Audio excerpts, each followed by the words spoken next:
Hi, today we'll be reviewing the Akaso Brave 7 LE for mountain biking. To start, this camera costs around £120, however I got it from eBay for £65. The camera can shoot up to 4K 30fps and 2.7K 60fps for around £80 to £120 depending on where you buy it from. How does it hold up for mountain biking? To start off, I'm not using any gimbal devices, and I'm also recording all videos with a regular chest mount at 4K 30fps. I'm using the Akaso waterproof case, so I've disabled sound because it sounds terrible with the case on. Firstly, let's discuss the image stabilization. Even on the road you can tell how shaky the camera is, even when going over curbs and bumps. In all of these clips I'm using image stabilization, which seemingly does absolutely nothing to stabilize the video.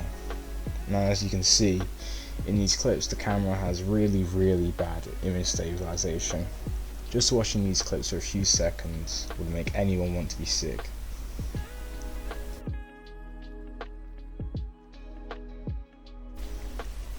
With the image stabilization being this bad, it makes the camera useless for mountain biking. For this price range, you are better off looking for a used GoPro. In my case, I returned it to the seller and got my money back. I wouldn't recommend this camera to anyone who is looking to use it for mountain biking or any other action sports. Now, comparing this to the GoPro Hero 4, and the difference is night and day. Even though the Hero 4 came out in 2014 and the Akaso came out in 2020, the image stabilization from the GoPro is 10 times better and actually holds up to this day. The only negative to the GoPro would be that the camera quality isn't as good as the Brave 7 in my opinion, but this is expected due to its age. Now, here's another clip of the Akaso Brave 7, and you can just see how disgusting the image stabilization is. Watching this video makes me want to be sick.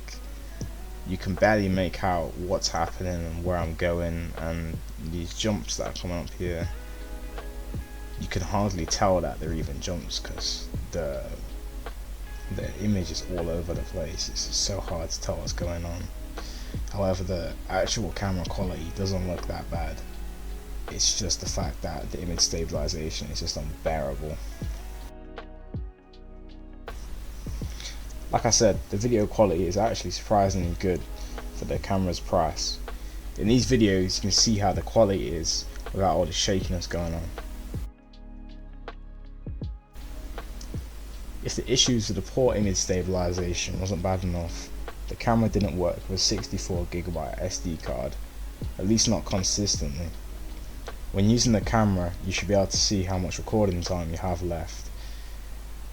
When I used it with a 64GB SD card, it does not show up. This means the card is not recognized. It sometimes does recognize it if you're lucky, but it's more of a 1 in 20 chance of it actually working. To resolve this issue, I used a 264GB SD card instead, and it worked every time. This may not be an issue with everyone's camera, but maybe just mine.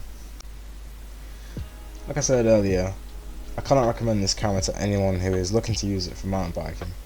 For the price of this camera in new condition, you could buy a GoPro Hero 7 in used condition, which is miles better and has a really good image stabilization.